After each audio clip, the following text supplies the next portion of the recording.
this, therapy that, and that being like the only answer that we've got to things, I'm always quite sad because I'm thinking about those people that are sitting at home thinking, well, therapy would never be an option for me. I will never be able to afford that kind of service because it's expensive, right? Therapy is not cheap.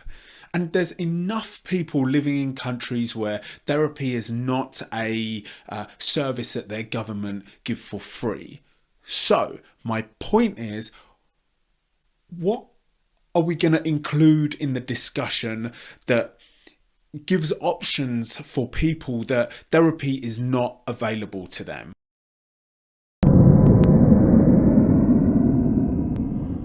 Before we start talking about what we're going to talk about in this video, I just want to throw a disclaimer out there.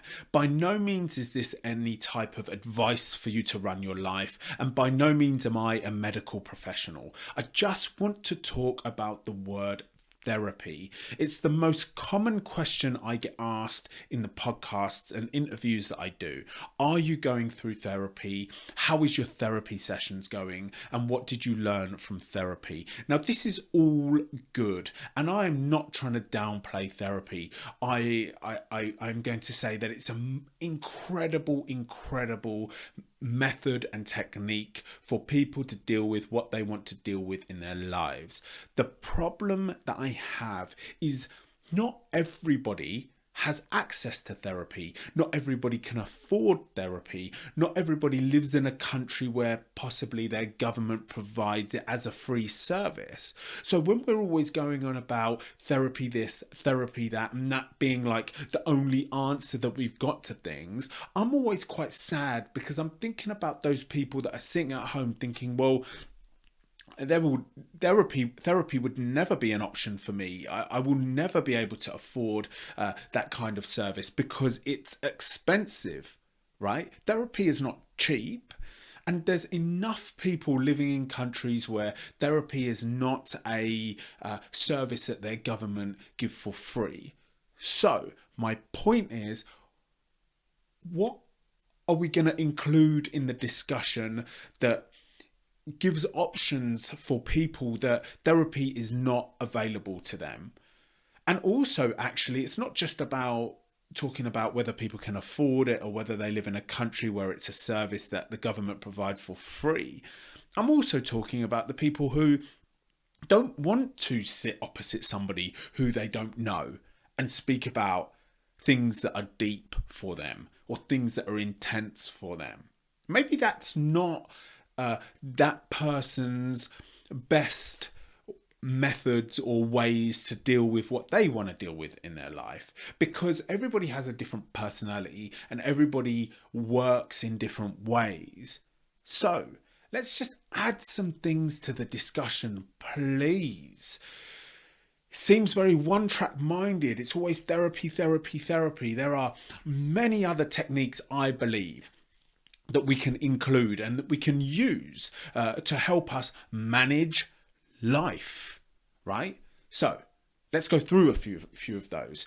Now, you may have seen on my Instagram story, I've been updating it regularly, last week in particular, about the various exercise sessions that I have in my routine. Now, as soon as I said the word exercise, I feel like it's got a bad connotation around it because a lot of people don't like exercise because they think of exercise being like some boring treadmill run.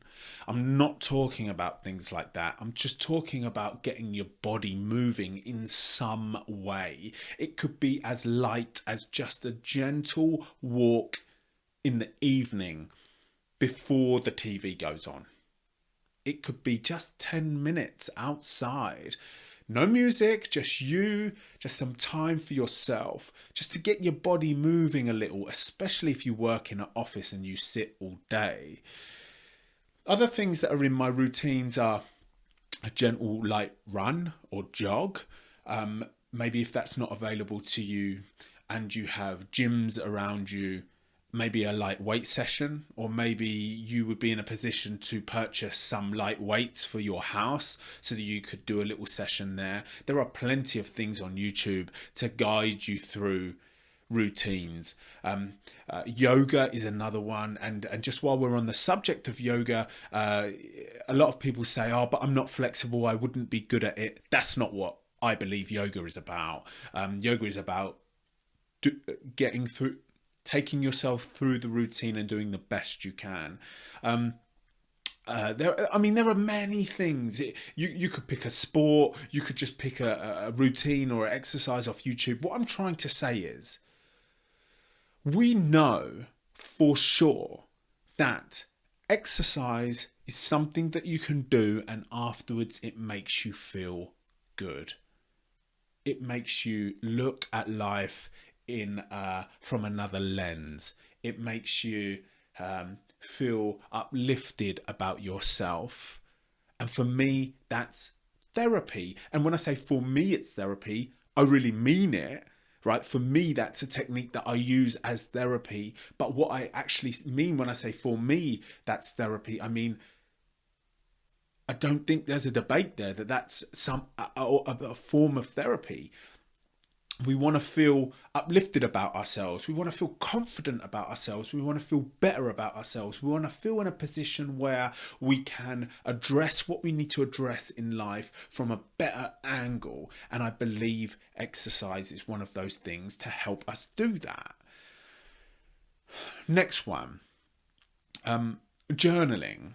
Now, there's a guy called The Sense of Pain on Instagram, and he's a big advocate for journaling, and I just want to make sure that I've got his name correct because I want to shout him out on this video. The_sense_of_pain. His name is Antares. Check him out. He is a massive advocate of journaling. He's been doing it for years, and I am a massive advocate of journaling. Just writing down your thoughts of the day. Even it could be, you know, these things haven't always got to be like in their extremes. It's not like you've got to sit down with a pen and paper on your first time and start writing the most painful memories in your head.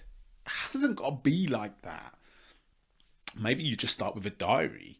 You just write how your day went. Maybe you write. Now, this is something that I feel quite strongly about. Maybe you sit down and you write. You consider writing your story, especially if you haven't told anybody about your story before. Journaling it could be like your step towards that if that's your goal. But journaling it is very powerful in the way that you write how you want it to sound. One of the things I've said before in an interview was, if you're finding that a challenge, if you're finding journaling a challenge, but you know it's something that that will work well for you, sit down one day of the week and write 2 sentences about your story, and write them in a way that makes you feel strong when you read them back to yourself. Then set yourself a target, possibly the next day, of writing another 2 sentences. But if that's too much, don't worry about it. Set yourself a target for the next week of writing another 2 sentences.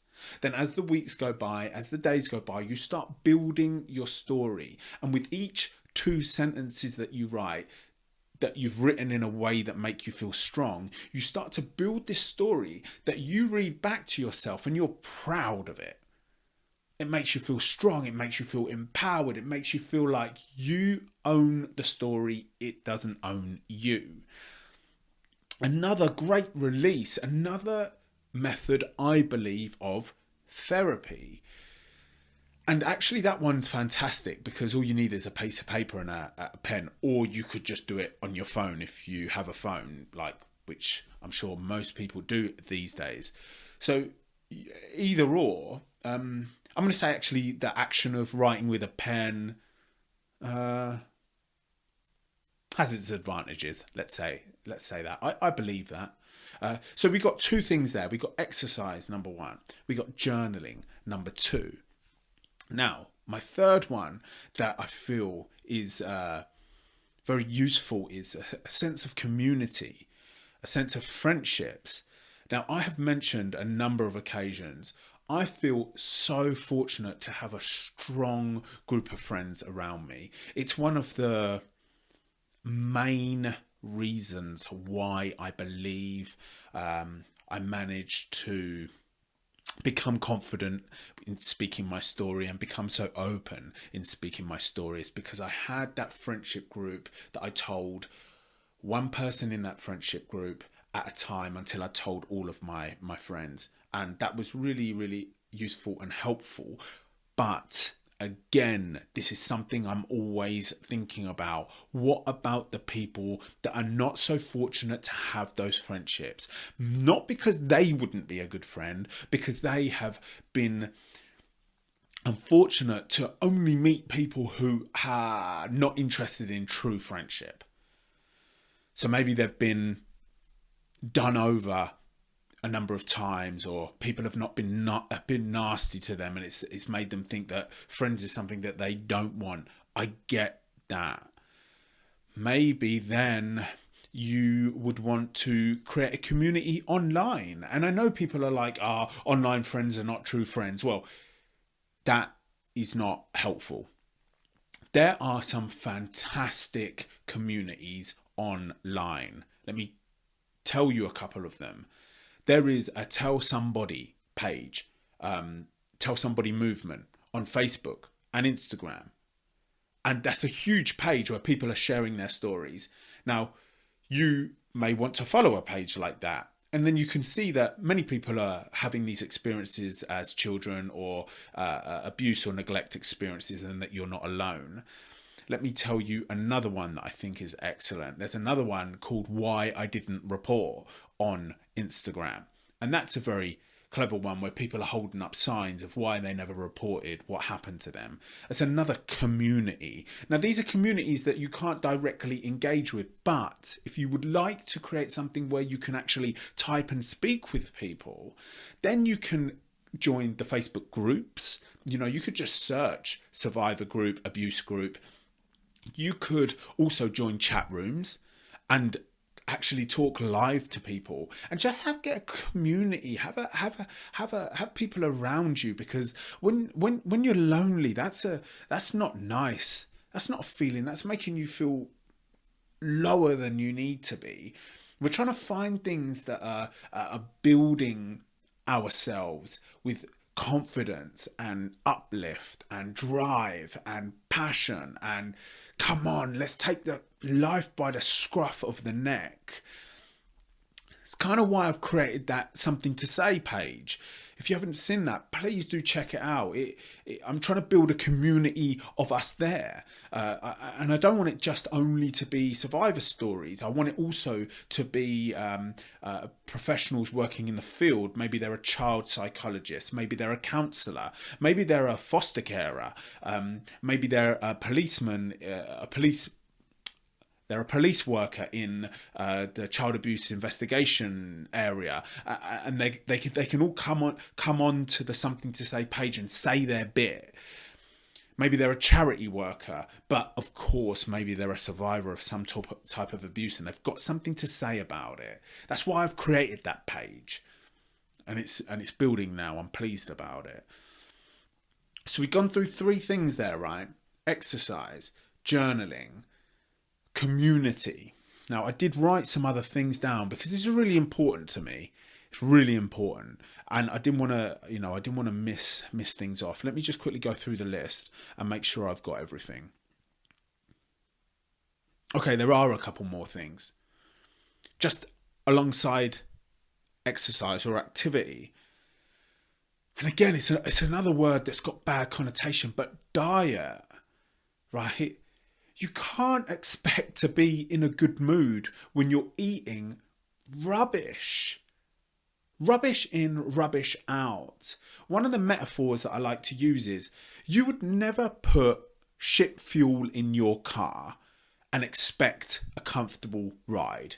You would never not service your car for years and years and expect a comfortable ride. This is the car that we're in 24/7. You gotta fuel it right. You gotta fuel it right. Now, I understand again that finances are a big part to play in the kind of nutritious food that you can afford, but I believe there are some choices that are going to be available to you. You know, do you pick up that fried, heavy, salty food, or do you pick up that nutritious, light food and somehow cook it in a tasty way? YouTube, again, fantastic for all of this information, because everybody knows when you eat that heavy, fried, salty junk food, afterwards you don't feel good about yourself. You don't feel good about things, and maybe you don't recognize that, but I believe when you do start eating the lighter, healthier, nutritious foods, then you go back to the junk food, you see the difference. Like you're fueling your brain. I mean, I don't know what the percentage is, but I'm sure your brain takes like 60% of the fuel that you put inside of yourself. And your brain is the thing that is influencing or contributing or driving a lot of your mood and emotion. So if you're fueling your car with rubbish, you're gonna get a shitty ride. I really just don't think it's talked about enough. All of these things in this video, I just don't think are plugged enough or talked about enough. Maybe I need to start making content around these things. I've written here, be kind, right? I've written here, be kind. Let's talk about that briefly. Because I feel like when you lose your temper, which I am guilty of, when you let something irritate you to the highest levels, which I am guilty of, when you let that happen too many times, it's draining, emotionally draining. It messes up your whole day. There's no uplifting feeling about that. So when I say be kind, I mean just try to be, it sounds so hippie and woo-woo, but be kind to yourself. Just be gentle with yourself. Be gentle with other people. Maybe somebody irritates you. Just let yourself know that just don't take it too personally. Maybe sometimes the day doesn't go the way it could go the best. Maybe some things just don't work out by chance. So it wasn't actually your fault. It just didn't work out. Yeah. Try your best not to let that aggravate your day. And believe me, I am not only talking to you, I'm talking to myself when I talk about things like this. Really, I really am. The last thing that I've got on there is, well, I've written talking, which would mean your friendships and communities. So I'll leave that. And not everybody wants to talk about these things out loud. Sometimes in podcasts, people ask me, what would your advice be to somebody who's to somebody about speaking out? And my advice would never be, you should speak out. It makes you feel good. That I am in no position to be saying that to people. What I do want to communicate is what happened with me when I spoke out and the reaction that I got from it. My advice is, do what you need to do for your well-being and make sure it's lifting you this way, not this way.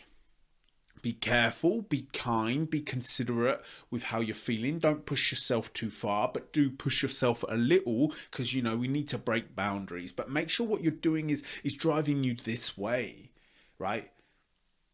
And I'm talking about in here. I'm talking about, and here, in here. Yeah? I'm not talking about money, material things. I'm not talking about that. This is what's important, right? because this is where you're living all the time. You're living inside this all the time. So we need to try to do the things that make it feel good, that make it to optimize it's the way it works, not destroy it. That's what I'm saying. Okay, that's everything on my list, right? And I just feel so strongly about this. I just wanted to just get this off my chest, because I just don't think it's nice that it's always about therapy, and as I said at the start of this, that may not be somebody's preferred method of dealing with what they want to deal with. So where are the options for those people? And the bigger, and in addition to that, therapy may be something that a lot of people can't afford. I'm sure many people just can't afford it. It's super expensive. So what are the options for those people? We need to discuss everything. We need to include everybody in this. Okay, that's enough, I think, for now. Thank you for listening.